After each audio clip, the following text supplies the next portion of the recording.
Hello and welcome to another episode of Transformational Blueprints, where we try to put a dent in the large number of transformation programs that fail. Hosted by me, Mario Michaels, founder and director of Synaxia Group. On this series, we will bring you unique insights drawn from first-hand experience from some of the most high-profile architecture and transformation leaders across the globe.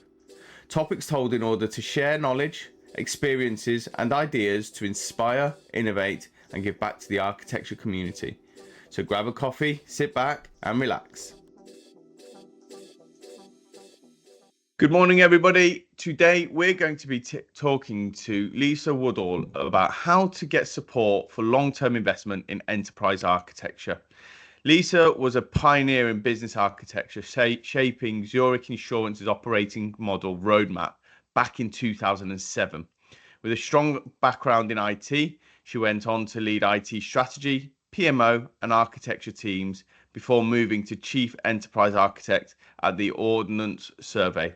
Recently at WPP, she headed up IT experience design, further solidifying her belief that enterprise architecture goes beyond tech and must embrace business purpose, customer colleague experience, and architectural capabilities. Lisa, welcome to the podcast. Hi, Mario. Thanks for inviting me. No problem at all. Well, why don't you tell us a little bit about yourself, just so there's a bit of context, a bit of background. Yeah, sure. I mean, that bio summed it up, really. I do feel like I've been a pioneer in architecture, back in 2007, having the opportunity to be a business architect working for the COO at Zurich and fundamentally changing the operating model. And Mario, that was very much the operating model. It wasn't so much the technology layer.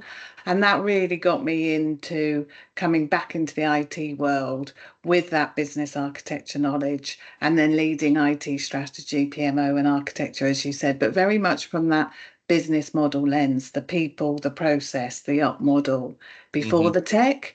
And then from there, as you say, into Chief Enterprise Architect at Ordnance Survey. And that role was into the Chief Strategy Officer. And again, very much on the business model, the business strategy, and how to shape Ordnance Survey to take it to its next 10-year plan. Okay. And then finally, as you said, into WPP, it's a creative marketing agency full of marketeers. Providing IT into a marketing organization is a challenge for anyone. And that was very much on colleague experience and the experience side. I've also had the opportunity to work closely with someone called the Intersection Group, and they do this thing called the EDGI, and that focuses on identity, experience and architecture. And I'm just passionate about making a voice for enterprise architecture to be more than technology, to reach out and actually get into the business space and drive that thinking more for the long term rather than the quick fix, like you rightly say. And that's where my sweet spot really is in terms of, come on, let's look longer term. Let's look at business outcomes, look at how that might change the organization, the people, the processes, and then the tech. That's really my background. And I think that message is echoed from pretty much every enterprise architect within my network and from whatever you see on social media. And we are absolutely going to touch on that because it's a pivotal point towards the identity of EA and so on. But before we move on to that, what do you think makes a great architect in today's world, given that you've hired and grown architecture practices? What makes a good architect these days? For me, an enterprise architect is very much someone who is actually going to sit down and listen, to be curious, to get out and talk to the many aspects of the business model, out talking to managing directors, talking to finance, talking to HR, and also talking to IT, and to getting close to business designers and service designers to really spend that time listening before starting to draw the infamous diagrams that many enterprise architects pull together. And when I'm looking for a good enterprise architect, it's someone who really does want to be passionate about changing the business and transforming the business. If it's someone coming across more from a fixing technology, upgrading technology, then for me that's perfect for a solution architect, someone on a program being a solution architecture, delivering on those IT programs. So for me, it's someone who's got experience of more business consultancy, around major programs and projects, who've spent time in the operational area, the finance area, and the IT area, and just is curious about the business model and how to drive the business model forward.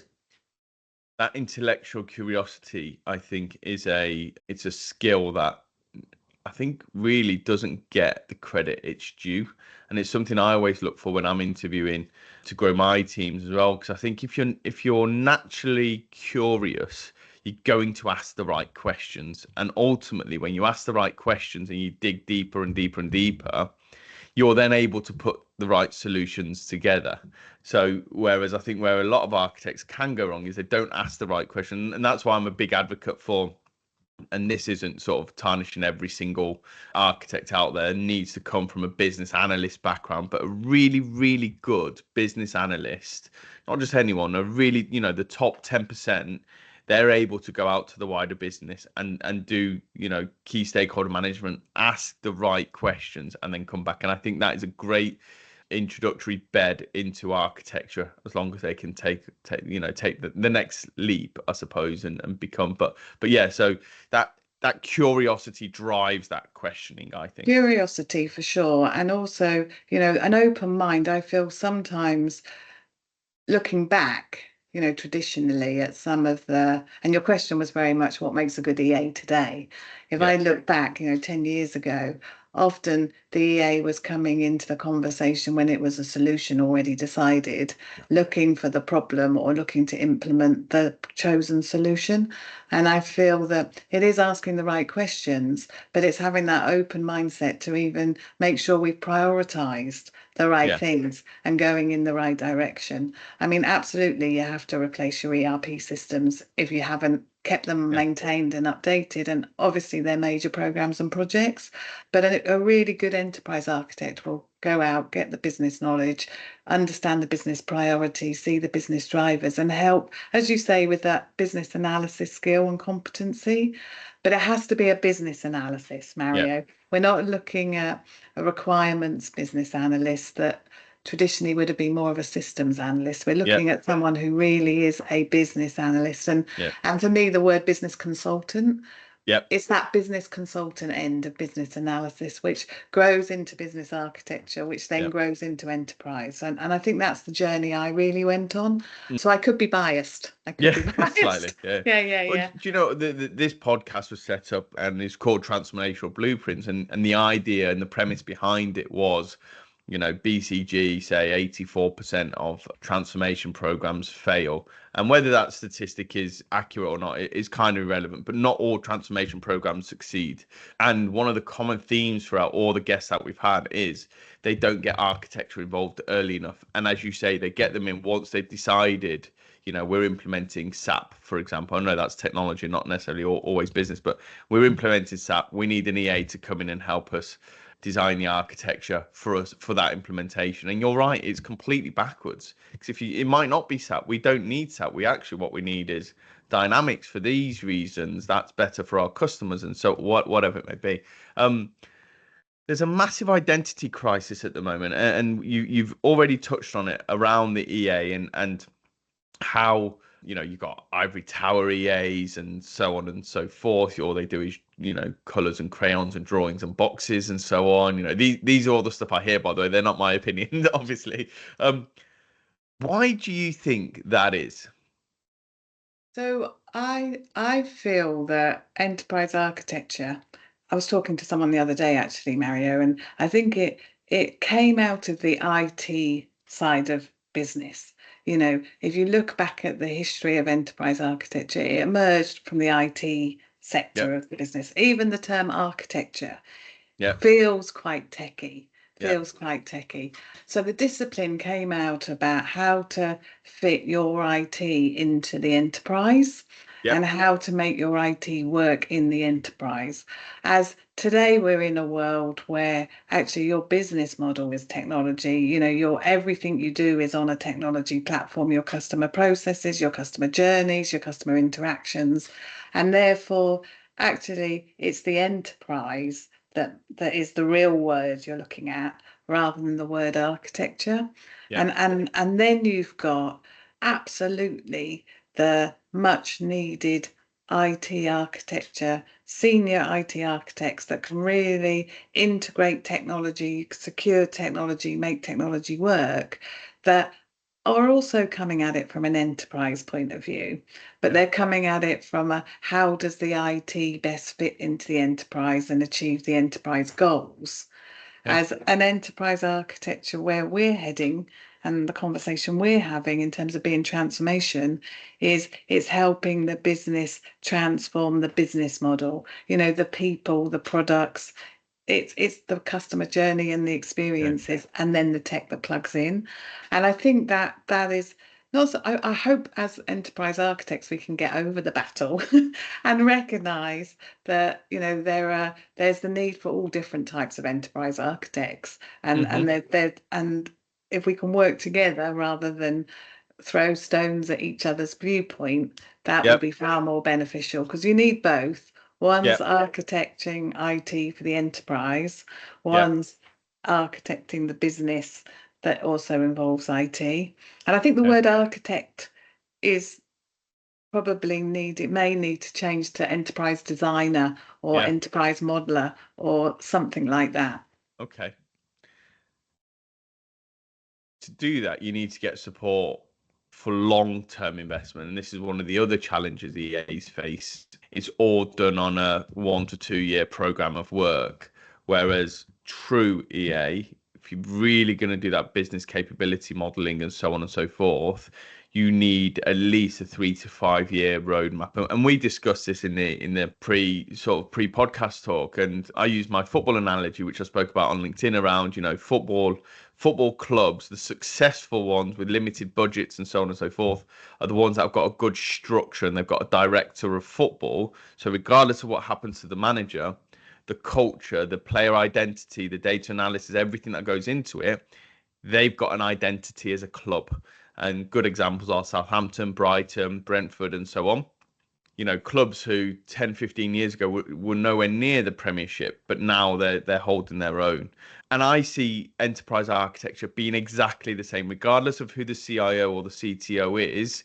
EA sits in a part of the business whereby we are looking at our 3, 5, 10-year roadmap, not just technology, business, and technology fits into that. So how do you secure the support for that long-term roadmap?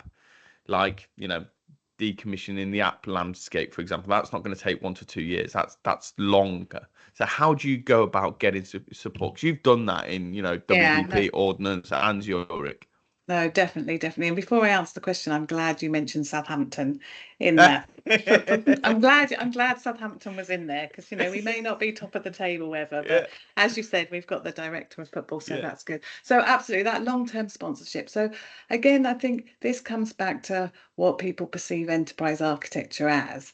And if your organization only sees enterprise architecture as supporting the delivery of an IT program, then somehow getting that sponsorship is more difficult for that long-term need. It's actually, you'll get the enterprise architects while you're running the big projects. As soon as the big projects stop, the enterprise architects are laid off, back into the market, and the market's flooded with people trying to say they're not just here to do IT programs, they can do far more than that. So the sponsorship for me, if I look back at Zurich, Ordnance Survey, and WPP, it does come from who is the chief sponsor of the work you're doing, and how strategically long term are they focused on.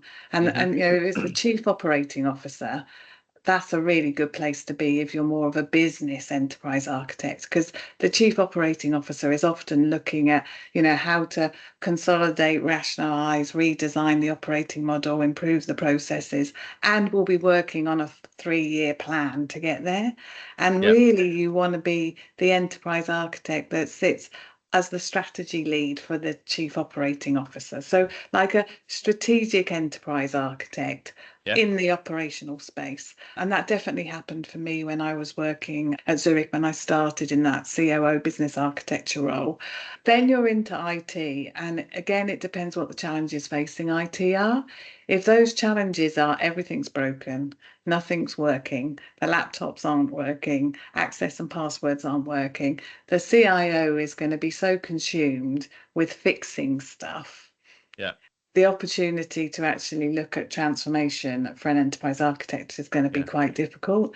And I do think there is something in the CIO space and enterprise architect, that an enterprise architect is probably closer to a CIO that's more of a chief digital officer rather than a chief information officer. So buying into that chief data officer and becoming the strategy for the chief digital officer, and then and the CIO, and there are certain types of CIOs that you're supporting.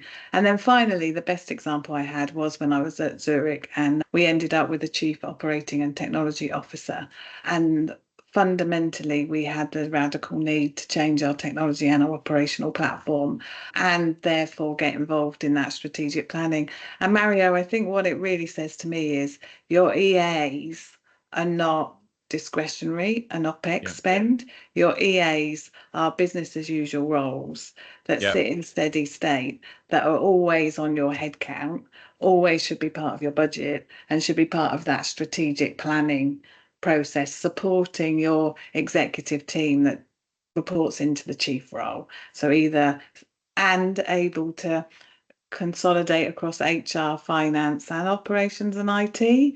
And it's which one of those chiefs really gets enterprise architecture and sell your story to them. There's a couple of things I want to pick up on there. So you mentioned CIO versus CDO, and you believe that EA should be more aligned to the CDO. I think job titles are interesting, and not necessarily accurate all the time. Are we able to just go into a little bit more detail around the thought process behind that, just in case there's a CIO out there that is doing a CDO role? No, absolutely that. So absolutely, where the organization has both. Absolutely, there's a reason for that. I mean, absolutely, the CIO is definitely the core role. It is the chief role, is interested in the digital at the front end and the infrastructure at the back end. But where there's organizations where the CIO is the infrastructure at the back end, and the CDO is at the top, then the CDO is probably a better place for enterprise architecture. But absolutely, role titles don't mean anything. So it's really getting into who's accountable for that business model and changing the business model. And I think that's why the chief operating and technology officer was interesting, because it straddled both. And I think the key thing is probably what I'm saying is, if you've got a good enterprise architect supporting a CIO, you will have a digital strategy by definition. Because that enterprise architect will work with the CIO and will think about that broader perspective and enable that CIO to have that broader perspective. I mean, CIOs are busy people. Of course, it's who they've got on their team. And I think the chief enterprise architect role at OS, that was a chief enterprise architect role. And I think that those sorts of roles are when you really are on the CIO's top table, enabling that digital model to drive forwards. I mean, that can work. And it's really difficult because over the past 10 years, what we've seen is, digital transformation being the key word, and, digital's everywhere, and businesses, the massive growth in businesses that now consider themselves technology businesses rather than, for example, Barclays Bank call themselves a fintech, because of the products that they're developing and so on. So naturally, I can see why EAs have been put into that bracket of digital/technology architects. Your ideology sounds great, and it sounds perfect, whereby EAs are there for the long term. They're reporting into ops has got an overview of the whole business: sales, marketing, customer service, and EA fits into that because it's all around the business. But very few businesses do it like that. So if you're an EA right now in a business that doesn't do it like that, what strategies can you put in place to demonstrate value at that level to then sell yourself to a different hiring manager or a different part of the business, so you are there for long term rather than the CIO is going to take you wherever they go? Because historically, that's what happens with enterprise architecture. No, sure. So I think in terms of something, there's a thread in the conversation we're having, isn't there? Which is, the enterprise architect joins up the dots. I mean, that phrase comes out a lot Yep. when you're talking about an enterprise architect. They join up the dots across the business. So they may start in IT, but even if they live in IT, report into the CIO or within the CIO structure, they will be spending a significant amount of their time out around the business. So their home may well be in the IT structure, but they've got to be out in the business, or their home may be in the COO space, but they have to spend some significant amount of time in the IT space. So the strategy is to build those coalitions, with the leadership team of operations, the leadership team of, and I think one area that gets completely lost with many enterprise architects is to have coalitions with the chief people officer or HR officer as well, because organizational design is part of that, and the HR community are really there to help, support training, education, learning and development. And if you're if you're up digitizing your business model, and you're bringing in tech, that whole people side of it is not forefront of many EA's minds. So I feel it's building those coalitions wherever you sit, whoever brings you in. It's to be able to join the dots. It's building the coalitions with the senior people that understand who are working on that longer term roadmap, who are working on the difference of where the business could be in the future if they changed aspects of their business model to achieve a new market. It's finding those strategic roles in operations, in HR, in IT, and working with them, forming that coalition would be my one major thought on how to drive that forwards.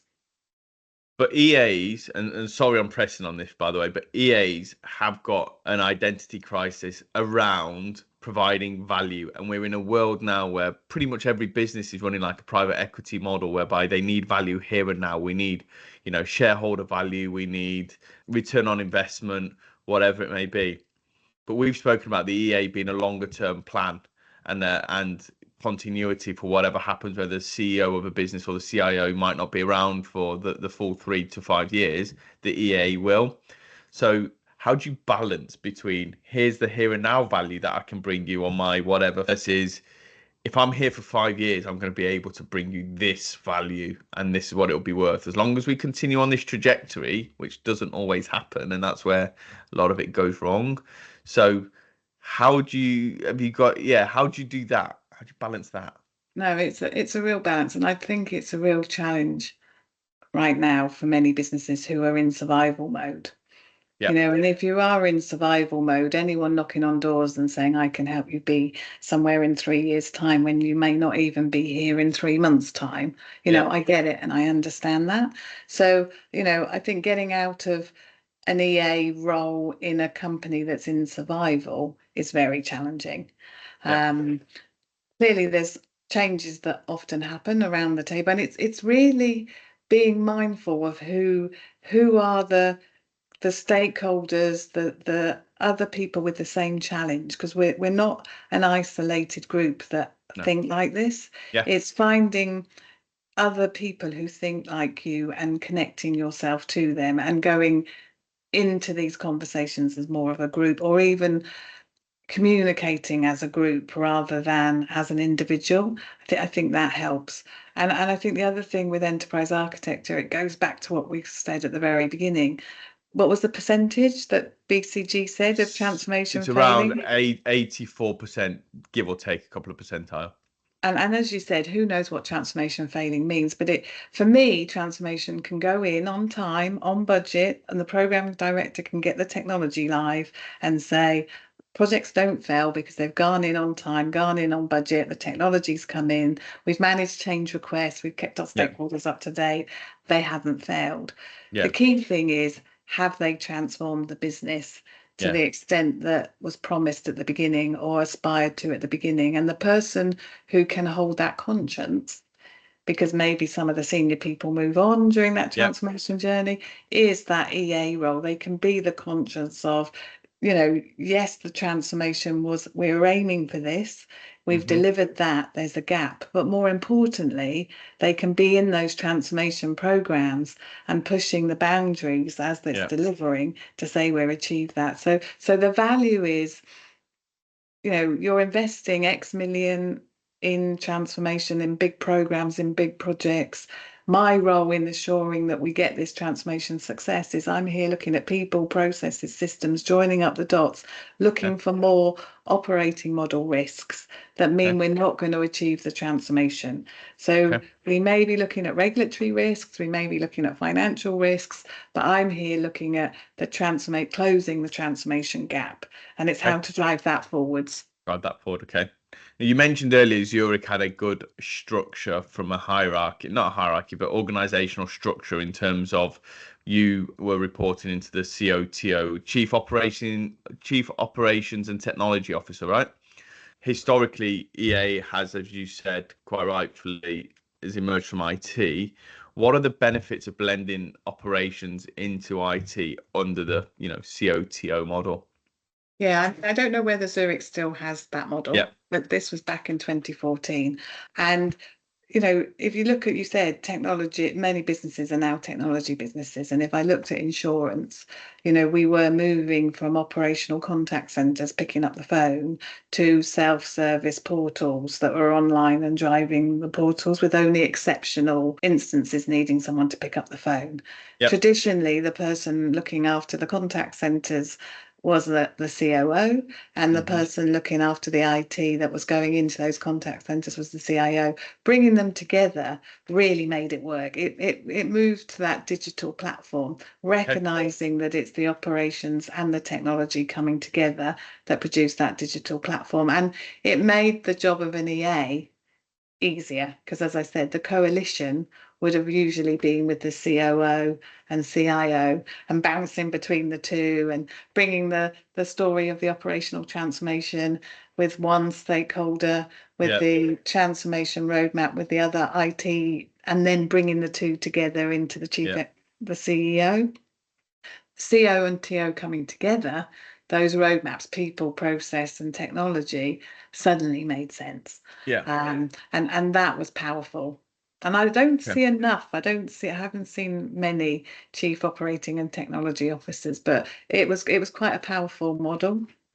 I haven't. I've had a couple of chief architects on the podcast who report into the COO, and they say that works really really well because you have a wider business strategic focus, which is great. That integration does impact efficiency, not just in decision making, but in everything, I suppose, because it's all under one person and they've got an overall, I mean, they'll be busy. If we think a CIO is busy, then that job itself. And maybe there's something in this, when we talk about enterprise architects, people, process, and technology Yeah. straddling, you've spoken to some people who were COO, you've spoken to some people that were CIO, really the chief enterprise architect is at least straddling both. Yeah. And therefore they've got two, let's say they've either got two, and they probably in effect are the chief operating and officer because Yeah. they are trying to bring the two together into each party. And Yeah. obviously, when I was into the COO, it was a lot of educating the COO on what technology could do. Yeah. And then when you're in the CIO, it's educating the CIO of what the operational business needs to Yeah. get things out of it. So that's the sweet spot of the EA. But I can't stress enough, Mario, I bet you haven't heard too many people talk about the HR community and the chief people officer, because, And we that is a haven't. key part. That is the key part. Yeah, absolutely. Well, organizational design, organizational redesign, and people talk about, people, process, technology. Everybody, well, not everybody, but a lot of people forget the people. They think we've got the people in place. That's fine. Let's move on to process. We've got the right people. How are you aligning to your chief people officer or your HRD or whatever that may be? And HR, when I have worked closely with HR, so in Ordnance Survey, it was the Hmm. Chief Enterprise Architect into the Chief Strategy Officer, but the Chief People Officer at Ordnance Survey had trailblazed target operating models and gaps in capabilities. And it was brilliant to be able to go into a business where the CIO, the COO, and the Chief People Officer all were talking about target operating models Yeah, and how to good. make it work. So that coalition is important. Yeah. So you're a pioneer in that business architecture, stroke enterprise architecture space. Looking back now at your career, what do you wish you knew before starting out in architecture? I guess I wish I knew it wouldn't have been as challenging to win over stakeholders to the value of it. I Okay. wish I Yeah. knew that, as a community of people, 20% of the time is talking about what we do and why we do it and the value we bring. Yeah. I don't see finance accountants have the same conversation, and I don't see HR colleagues have the same conversation. So I guess I wish I knew some of that, so that would make Yeah. me more prepared to how to, Yeah. build relationships, manage stakeholders, take on different points of view. And I wish I'd actually brought that HR and customer thought into the discipline earlier. Yeah. Fortunate in WPP to drive the experience agenda. User researchers, design service Hmm. designers. Those are roles I hadn't previously worked with. I'd worked with business analysts, I'd worked with Hmm. project managers, I'd worked with solution architects, IT architects, data Yeah. architects. I hadn't worked with researchers and designers. And I think if I'd have known earlier about the power of bringing in research, bringing in real customer Yeah. insights into that thinking, Hmm. that would have made me a better EA earlier. But it's joining up the dots. It's as businesses evolve, as the technology platforms evolve, as the self-service world evolves, that Hmm. customer lens is far more important. If I go back to 2007, it wasn't quite the Yeah. operating model that it is today. Yeah. So those are the things I would probably Okay. say, Mario. Okay. Everything's still focused around customer centricity then, which Yeah, I think, more yeah, so, I think a and lot of and I, people talk about that, but I don't think, many businesses or many people actually understand how to execute it. yeah. And the other thing, as EAs, we are all guilty of drawing too many boxes, too many lines, producing too many slides that often are our way of understanding the world. Yeah. And we have to do that for us to understand the world. But we then try and play that out and educate people with that same way of Yeah. thinking. And actually, senior people, they like boxes and they like to know it's there and they like that confidence that someone's documented the detail, Documentation. Yeah. but they don't necessarily need to be taken through it Yeah. in 20 slides. They want to hear the story, they want to Yeah. hear the why, they want to hear the impact. Put Yeah. everything else in the appendices, Yeah. even though that's where most of your effort's been. Just Yeah. put that in the appendices and tell the story up front. Yeah. Perfect. Okay. And you're very good at building an external network. How important has that been on your career? And what advice would you give to somebody who maybe is in your position from 2007, now thinking about a role within architecture or thinking about doing something different within architecture? How has that external network been? It's totally invaluable. I think there are when you work in a big business and you're an enterprise architect, you're Mhm. usually surrounded by the project management community, the Yep. change community, the business community, be that underwriters, claims handlers, geospatial experts. You're quite a lone person. You might have Okay. a couple of other people around you, but you're quite a lone person. Once you get connected externally, be that on LinkedIn, be that going to enterprise architecture forums and groups, you realize you're not alone Yeah. and that there are other people with the same challenges, all trying to get to grips with how best to visualize things, how best to tell stories around things, how best to build those coalitions. And the LinkedIn in particular has been really powerful in terms of building that network, building that understanding.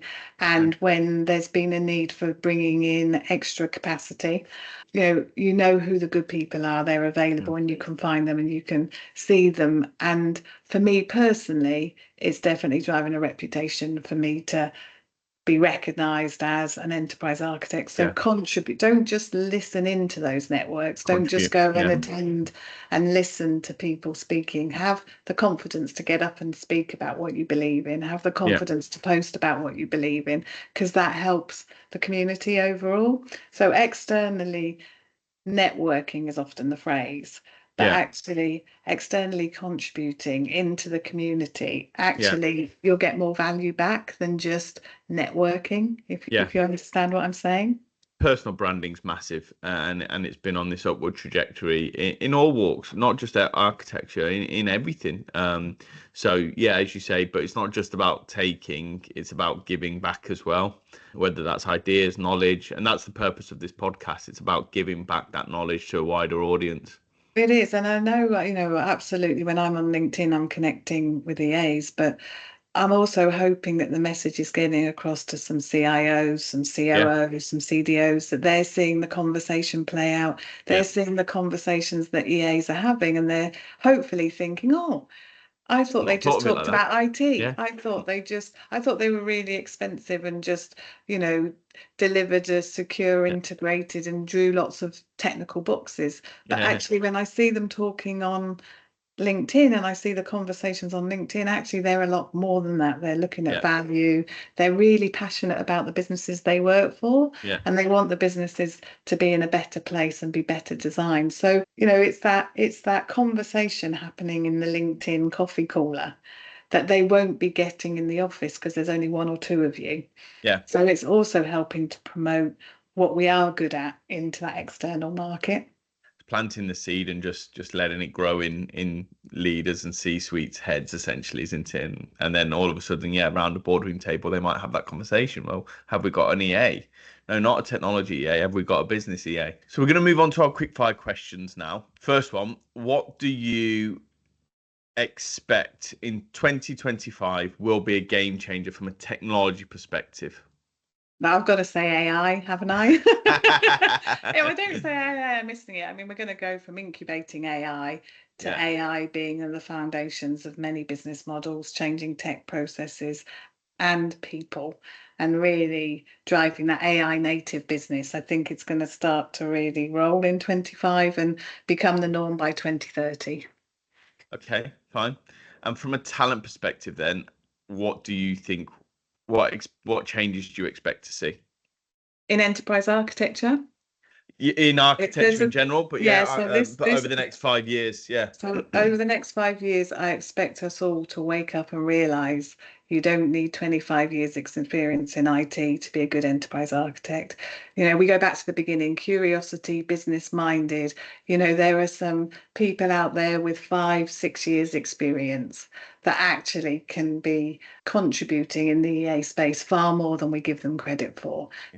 So I think the profession will recognise the curiosity, the business mind, the business relationships, and realise it's not die-hard IT people that happen to have an interest in business that has enabled them to become an enterprise architect. It's business people that have got an interest in IT, and they can equally become an EA, and they may not need 15-20 years experience to be good at it. And it's taken away that stigma, isn't it? Because that's what people think. And enterprise architecture has always been a hierarchical thing whereby you start off as an engineer or BA or whatever, and then you become a solutions architect, and then you become a senior solutions architect, and then you become an enterprise architect. And it's not always the case. That's good from a technology enterprise architect, arguably, depending on the structure of the rest of the business.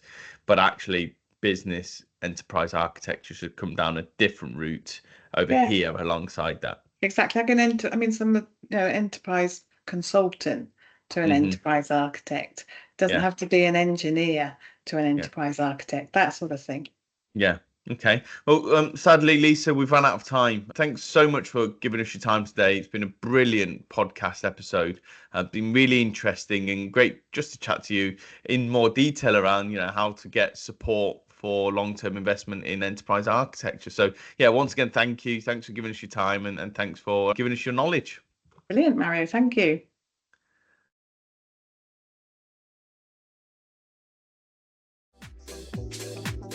And that's a wrap. Sadly, we're at the end of another Transformational Blueprints episode. Thank you so much for listening. I hope you enjoyed it and there were plenty of golden nuggets for you to take away. If you're a fan of the show, please do remember to share, like, and leave reviews so that more people from our industry get to hear and benefit from these too. Please also follow Synactia Group on LinkedIn to keep up to date with new episodes. Links in the show notes. Join us next time for another episode packed with tips and advice from senior leaders in the technology world.